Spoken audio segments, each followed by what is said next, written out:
Being an RC YouTuber may sound like a lot of people's dream job, but actually it comes with a lot of challenges and it's not always for everyone. You may remember back in October I did a video covering some of the challenges that you face as an RC YouTuber. That video went down really well, and since then I've thought of a few more things we need to talk about. So today we're going to be doing part 2 of the truth about being an RC YouTuber.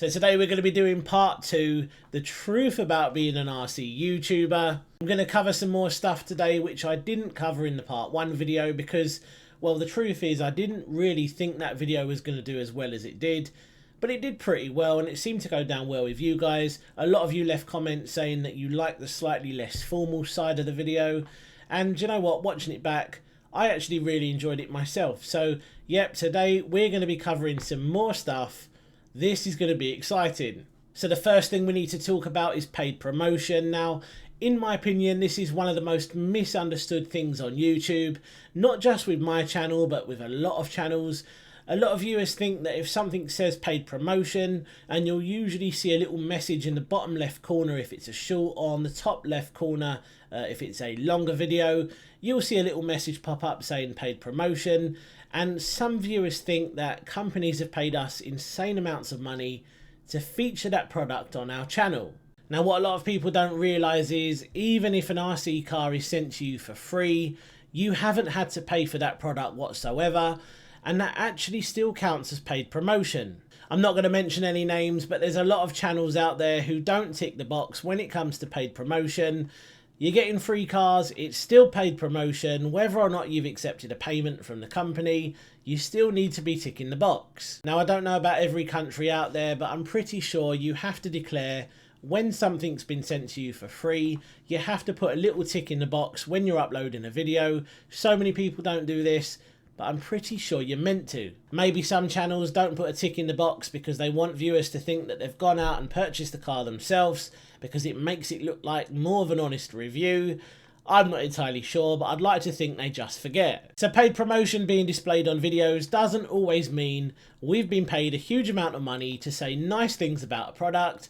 Most of the time, especially in my case, I would say 99% of the time, it's purely stating that I received the product for free, which is classed as paid promotion. Now we need to talk about one of the most controversial things, pretty much one of the most controversial things out there when it comes to being an RC YouTuber, and that is skate parks. Now, some of the larger channels do skate park content all the time, and of course that's fine. I've never had an issue with people doing what they want on their channels. You know, it's their channel, they can do as they please. The issue is, when the large channels are doing stuff like that, it kind of means that everyone should follow along, or at the very least, that's what the viewers expect. Because the large channels are doing it, the viewers think that every channel out there is going to be doing exactly the same. And that's totally wrong, because I'm a firm believer in every channel doing things the way they want to do it, the way they enjoy the hobby. That's the way it should be done. For me, yes, I have tried skate park stuff in the past. I've done some videos at skate parks. I didn't really enjoy it. The reason I done it was because I was quite a small channel, and just like a lot of channels out there, a lot of the smaller channels, you see the big channels doing it and you think, maybe this is what I need to do to grow as a channel. I need to go and destroy cars and show people how durable they are. And yeah, it's really not a good way about doing things. You know, I think be true to yourself, do videos the way you want to do videos. Now, I did some skate park stuff. Yes, I did. I cannot sit here and say I've never been to a skate park and done durability tests. Yes, I have. I then decided to stop doing it because it wasn't something I enjoyed. I didn't really get any enjoyment about, I didn't get any enjoyment from smashing up perfectly good brand new RC cars just to see how durable they are. You know, we're talking about landing on concrete from a 20-30 foot jump. I don't think that's the best way to test an RC car. That's just my opinion. Please, no one be offended by that. I think there are so many factors to consider when it comes to an RC car. You've got handling, you've got speed, parts availability, quality of materials. There are so many things to consider, not just durability. I think it's kind of been made to look like the normal thing to be doing in the hobby now. I've even spoke to hobby shop owners in the past who have said to me, you know, they've had young kids coming in asking for the best skate park basher and will this survive a skate park and stuff like that. Now, I think this is totally wrong. I don't agree with it, because when I was growing up, I was taught to respect everything I own, not to go to the nearest skate park and smash it into a million different bits. But that's just me. I've got young kids myself and they do watch my videos, and I like to try and show my kids that it's important to respect what you're given. At the very least, that's what I was taught when I was growing up. It's not about the views, it's not about the likes, it's purely showing the younger generation that this is the way to behave. And I feel that things have got slightly out of hand now, and you know, especially when it comes to the younger generation who are going to keep this hobby alive, they all think it's acceptable to be smashing things up at skate parks. Now, I'm not blaming anyone in particular, but I think there needs to be some changes. I think people need to be reminded that it's not always about smashing up RC cars. You know, you can go out and have some very good fun in some very good locations. It's not the normal thing to be doing, going to a skate park and smashing an RC car to a million different bits. And anyone who complains about it on my channel, I always say the same thing: just go and watch one of the other channels. If that's what you're into, just go and do it. Don't watch me, because you're probably going to get bored. And someone said recently, all you ever do is run your RC car around in circles. Well, maybe I do. I don't really care, because that's what I enjoy doing. Now, I do have to say there has been some really nice comments from people as well, saying that they appreciate that I'm trying to make a change. You know, I'm making a stand and I'm not doing the skate park stuff like all the other channels out there. I really appreciate you guys saying that, because it can be difficult doing things slightly different compared to everyone else, especially when you're trying to grow as a channel. Of course, my goal is to get to 100,000 subscribers. You know, that's the goal that I've set for myself, and I'd love to reach one day. And to get to that, you can't help but think you do need to be doing everything that the other large channels are doing. But I'm being strong, I'm making a stand, and you won't be seeing any skate park stuff here on my channel.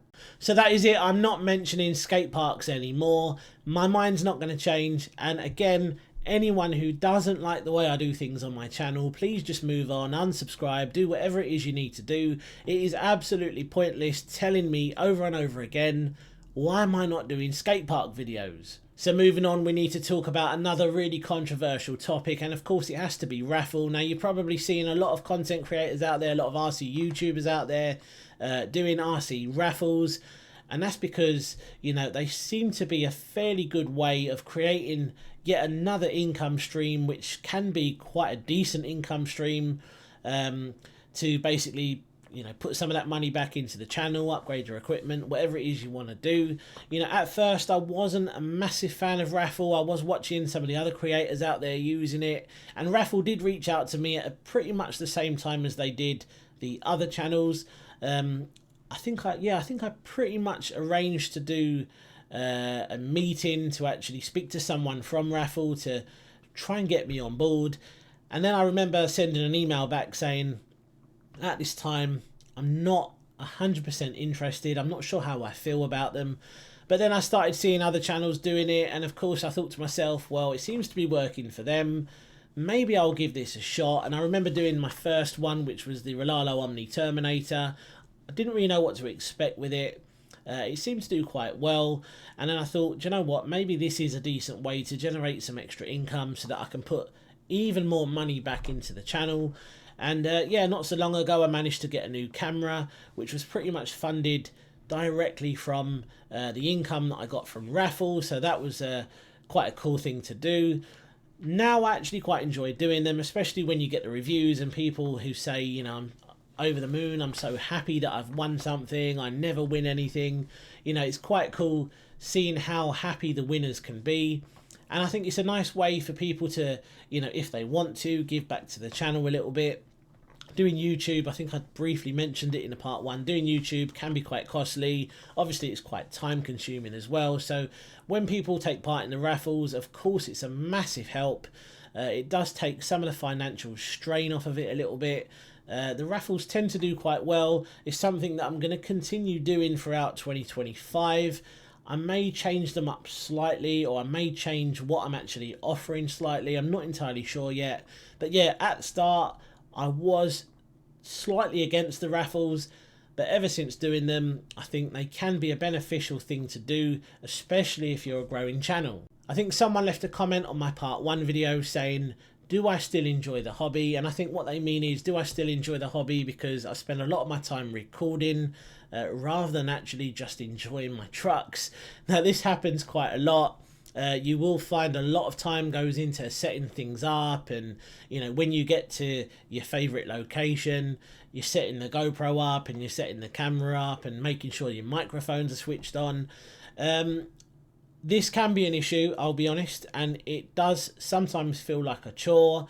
Sometimes you just want to go out and enjoy the new truck that you've been sent, but unfortunately you remember, hang on a minute, I've got a job to do. There's 46,000 people waiting for me to post my review and give my honest opinions about this, and then you kind of think to yourself, here we go, just another day in the office. But what I try to do is assign a day, especially in the summer. The weather at the moment's terrible, so whenever the sun comes out, I need to just get out and film if I can.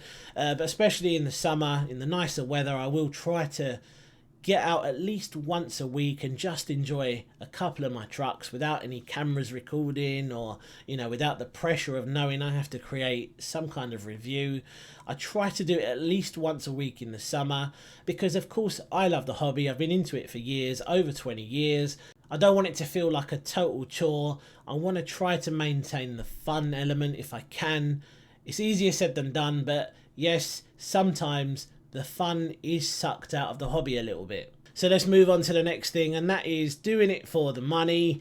Now, I have to be honest, if the channel wasn't generating enough money, I probably would have stopped by now because, again, the amount of effort, time lost with my kids when I'm out filming, if I wasn't making any money from it, or at the very least a decent amount of money from it, I probably would have stopped. I have seen some channels much larger than mine out there say, this is all for the love of the hobby because I love giving you guys content. Trust me, it is always about the money. When you realise you can actually make a decent amount of money from it, not necessarily enough to replace your day job straight away, but you can definitely make a decent amount of money considering it's a side job. And when people realise this, it is always going to be about the money. So please don't listen to the big channels out there who say they're only doing it for the love of the hobby. Absolutely not. It is always about the money. So if the channel's making decent money, why am I not doing it full time yet? Well, I think it's all about security. I quite like having a day job which pays me pretty much the same amount of money every month, so I know all my bills are covered. I know there's not going to be any financial troubles here at home. YouTube fluctuates throughout the year. Not many people know, but advertisers pay more or less depending on certain times in the year. For example, from October onwards leading up to Christmas, that's when advertisers pay the most amount of money, sometimes going into January as well. As soon as you get to February, it's kind of a downhill. Things start to decrease quite a bit. You're going to be making a lot less than you would be later on in the year. It's stuff like that, and the security's not quite there for me at the moment. That said, I'd like to think within the next couple of years I will be doing this full-time, and then my day job will be the part-time job. And then if anything happens, of course I could just go back to working full-time. But at the moment, I'm quite happy doing what I'm doing. I get quite a lot of days off in the month. I get 14 days off a month, which has obviously helped quite a bit to grow the channel. If I didn't get 14 days off a month, I don't think I would have got to the level that I'm at. But yeah, going full-time's definitely something I would love to do. Kind of getting to that point now. I think if I can get to 100,000 subscribers, not that subscribers matters too much, because you can make fairly decent money even at this level. But I think I've kind of told myself the goal is 100,000 subscribers. Having that kind of following, you can kind of guarantee you're going to be getting a pretty decent income, to be doing it full time. I think let's just wait and see what happens. I'd like to think it will happen for me in the next, or within the next 2 years. So just expanding a little bit on the whole money side of things. Now, it's not only YouTube ads that pays us. Of course, a lot of us are part of affiliate schemes and of course raffle. And when you kind of add it all together, it can sometimes be a fairly decent chunk of money. Now, it's quite a personal thing, so I'm not going to be posting how much I actually make on YouTube. But what I will say is it's slowly becoming a very, very decent side job. Let's move on to the next thing, and let's talk about motivation, because this is something that not many people talk about, but I think it's quite important, because there's been times where, you know, I've gone through stages of not being very motivated, or I don't really feel like, you know, grabbing the camera bag and going out and creating a video. I can definitely admit there's been times where I felt like that, and I'm pretty sure there's been other creators out there who have also felt the same. Now, sometimes this can happen because of stuff that's going on in your life, or you're struggling with stuff, or, you know, there can be certain things that are taking place which kind of make you feel that you can't be bothered with it anymore. You know, this has definitely happened to me in the past. So there's been times over the last 5 years where I've felt less motivated to actually want to create content. And of course, you know, it's sometimes hard to get over this. You need to take a step back. I find at the very least that's what I did. Take a step back, forget all about YouTube, log off, turn off notifications, all of that good stuff. Just take some time out, think about what you want to do and whether or not YouTube is even right for you. And I'm pretty sure there's been people out there who take a step back and think, I can't do this anymore. You know, YouTube's not for me. I don't want to create videos, and I feel like I'm, you know, some kind of pressure to deliver, and all the subscribers are waiting and everything else. You know, if it's not right, and if it's taking, you know, if it's making an impact on your life, then you need to stop doing it. Thankfully for me, after having about a week off, you know, we're going back to sort of 2022 when I moved house. It was actually created quite a big impact for me. You know, I used to have a fairly decent little location at home where I could, you know, make a start on my videos, and I had a nice little setup which I actually really miss. And since moving, I've no longer had that setup. You know, I'm kind of telling myself that if the channel gets large enough, I'll be able to afford a unit and all of that good stuff.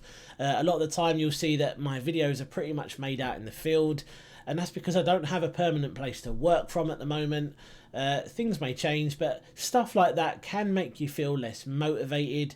I think it can be tough to get over, and you do need to kind of take a step back, look at what you want to do with your time. And if you feel that YouTube's not really doing it for you, then maybe it's time to move on and try something else. But if possible, don't stop creating videos, because, you know, the chances are, even if things aren't going your way at the moment, things will hopefully get better. I'm pretty sure there's loads of stuff I could mention in this video, but I just want to talk about some of the other struggles that I have. I think for me the biggest one is time. Now, yes, earlier on I said I get 14 days off a month, and to some people you may be thinking, wow, that's a lot of days off. But to be honest, because I'm a dad and I've got the kids when Becca's working, you know, time can still be quite difficult for me. It's always a bit of a challenge trying to get videos done, and especially if I'm doing review videos and the company reaches out and says there's a time limit, and, you know, the video needs to be done by the 30th of January because all the other content creators are going to be posting it at the same time. Immediately I'm thinking, right, I need to look at the calendar and work out when I can get out and film that footage. And then it's of course always weather dependent as well. I live in a country where it's always raining, it's always cold and miserable. You know, it's not exactly the ideal location to be an outdoor YouTuber. You know, obviously RC is primarily outdoors, so of course I spend a lot of my time out and about, and if the weather's not great, of course that's one of my biggest struggles. Time is definitely a struggle for me as well, trying to fit it all in. You know, I work 12-hour shifts. I pretty much go to work, come back, quickly eat, go straight to bed, get up again and do it again the next day, 5 days in a row sometimes. So that can be a bit of a challenge, trying to fit that in around family life. Then of course having a fairly busy channel that I need to keep up with. You know, I try to post once a week at a minimum, twice a week I'd like to aim for, but again, it's not always possible.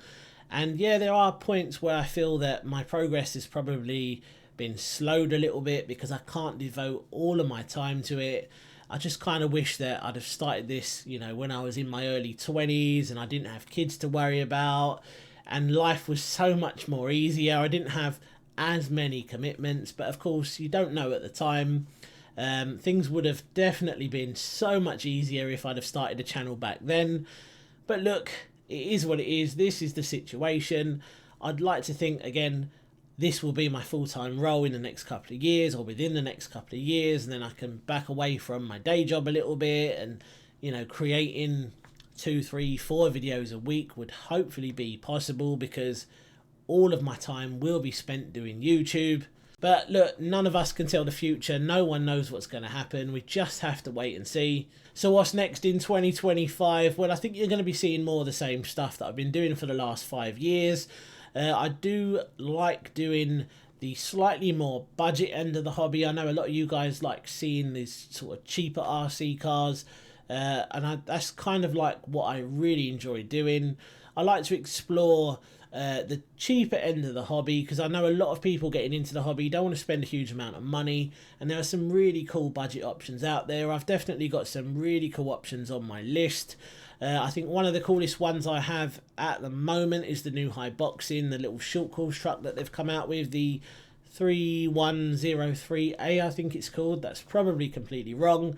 That thing looks really cool. I'll stick some footage of that on the screen now. Yeah, really like this. I think it's one of the coolest little Hiboxings we've seen, and you know, looking at the previous Hiboxing cars in the past, they've been really good, so I'm hoping this turns out to be good as well. I'm going to try and get the review done of this hopefully in the next few days.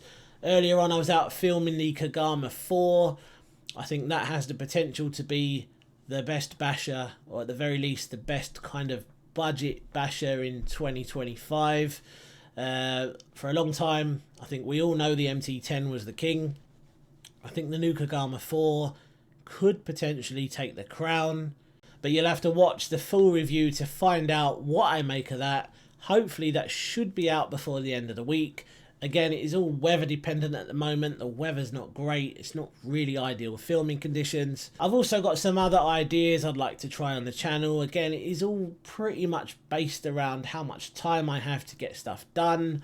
But we will see. I think 2025 is going to be an incredible year for the hobby. I think we're going to see some really cool new releases. Really excited to see what the new Rolalo 1/6 on road car is going to be like.